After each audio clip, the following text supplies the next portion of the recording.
আমরা প্রতি মাসে একবার করে পুকুরে জীবাণুনাশক ব্যবহার করে থাকি। তবে সম্প্রতি সময়ে একটা জীবাণুনাশক ব্যবহার করতেছি, যেটা খুবই ভালো পরিমাণে ফলাফল পাচ্ছি। সেটার জন্য আপনাদেরকে ভিডিওতে আমরা সেই জীবাণুনাশকটা দেখিয়ে দিচ্ছি। এতে যেটা হলো, আপনারা এই জীবাণুনাশক ব্যবহার করে মোটামুটি আপনার মাছকে সুস্থ রাখতে পারবেন। যে আমাদের পুকুরে যখন মাছের আপনার স্কিন ইনফেকশন হয়, অর্থাৎ মাছের যে গায়ের মধ্যে লাল দাগ, ক্ষতর দাগ এইসব দেখা যায়, এবং মাছের মধ্যে যদি আমাদের বলে যে আমাদের এফসিএন ইমপ্রুভ হচ্ছে না, অর্থাৎ আমরা যে খাবারগুলো খাওয়াচ্ছি সেই খাবারগুলো অনুসারে মাছের যে ওয়েটগুলো আসতেছে না, ওজন আসতেছে না, এবং মাছের দ্রুত বৃদ্ধি হওয়ার জন্য যে দ্রুত বৃদ্ধির অন্তরায়, অর্থাৎ দ্রুত বৃদ্ধিতে মাছের যে ভাইরাস, ব্যাকটেরিয়া, ফাঙ্গাল এগুলো বাধা সৃষ্টি করে, সেগুলোকে দূর করার জন্য আমরা একটা এই জীবাণুনাশকটা ব্যবহার করে থাকি। সেটা হলো বাটসন, সম্ভবত এটার নাম। যে তবে এটা খুবই ভালো কাজ করে। সাধারণত আমরা যেখানে আপনার লিকুইড জাতীয় যে জীবাণুগুলো আছে, যেগুলো আমরা ব্যবহার করে থাকি, বিশেষ করে এসকেপে মাইক্রোনিল, যে এসিআর, প্যাথোকিল, আপনার আমরা যে ফিস্টেক কোম্পানির ফোলগেট ব্যবহার করি, এবং এগুলো লিকুইড ফর্মে। তবে এই জীবাণুনাশকটা আমাদেরকে সম্পূর্ণ নতুন মনে হয়েছে, এটা পাউডার ফর্মে। সাধারণত পাউডার ফর্মে জীবাণুনাশক আমরা এর আগে খুব একটা ব্যবহার করি নাই। তবে বর্তমান আমরা এই জীবাণুনাশক ব্যবহার করে খুব ভালো ফলাফল পাচ্ছি। বিশেষ করে যখন আমরা প্রতি মাসে একবার করে পানি ফিল্টারিং করতেছি, যে চুন ব্যবহার করতেছি, চুনের পর আমরা এটা দিচ্ছি, যেটা হলো যে আমাদের মাছগুলো আর রোগ আক্রান্ত হচ্ছে না। সাধারণত আপনার দেখা যায় প্রতি মাসে একবার করে পানি ফিল্টারিং করার পরেও আপনার যে মাছগুলো রোগ আক্রান্ত দেখা দেয়, বিশেষ করে যে ফাঙ্গাল ইনফেকশন, যেটা কপার সালফেট দিয়ে দূর করতে হয় মাছের, এবং ভাইরাসজনিত যে মাছের সমস্যা থাকে, ব্যাকটেরিয়াজনিত সমস্যা থাকে, সেই সমস্যাগুলো খুব দ্রুত দূর করার জন্য এই জীবাণুনাশকটা খুবই ভালো কাজ করতেছে। আপনারা অলরেডি ভিডিওতে দেখতেছেন যে লবণ, যেগুলো লবণ, এই জীবাণুনাশকটা সম্পূর্ণ লবণ লাগে। এর মধ্যে আমরা এগুলা যে পাউডার জাতীয়, এগুলো আমরা সিটি দিতে হচ্ছে। আপনারা জীবাণুনাশক বলতে যে আমরা সাধারণত বুঝেছেন যে লিকুইড জাতীয়, অর্থাৎ তরল জাতীয়, পানি জাতীয়, কিন্তু না, এটাকে খুব একটা মডিফাই করে, বেশ কিছু রিসার্চ করে, নতুন কিছু ইনগ্রিডিয়েন্টস যোগ করে এটা আপনার যে এদের মডিফাই করে তৈরি করেছে, এবং এটা চমৎকার কাজ করতেছে।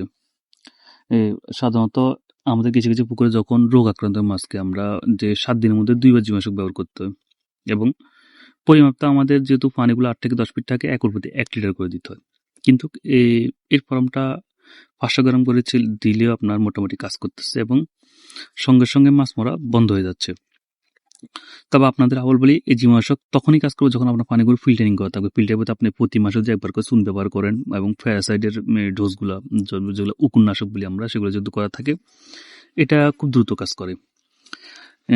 আর সর্বশেষ একটা কথা হলো, এই জীবাণুনাশকটা আপনার যেহেতু পাউডার ফর্মে, এগুলো লবণের সাথে ভালো করে মিক্স করতে হয়, এবং পরিমাণটা খুব ভালোভাবে মিক্স করতে হয়। কারণ এগুলো যেহেতু পাউডার, এগুলো যে পানির সাথে গলতে যথেষ্ট সময় লাগে, এবং এটাকে আপনার নেড়ে দিতে হয় ভালো করে।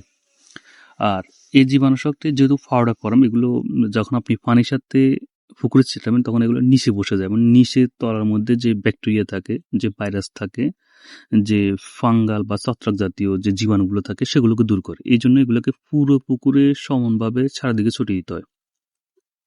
আর আপনি যদি পুরো পুকুরে সমানভাবে চারিদিকে ছড়িয়ে না দিতে পারেন, তাহলে আপনার এই কাজ করবে না।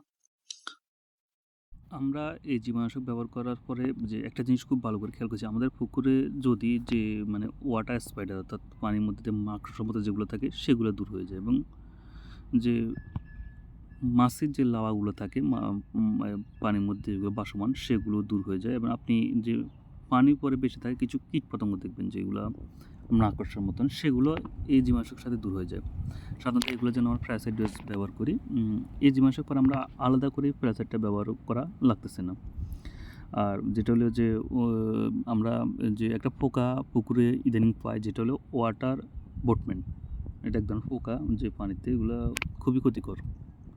বিশেষ করে ছোট যে রেনু মাছগুলো আছে, আপনি যে 500 গ্রাম নিচে 300 গ্রাম যে মাছগুলো আছে, সেগুলো যেন খুবই ক্ষতিকর, এই পোকাগুলো দূর হয়ে যায়।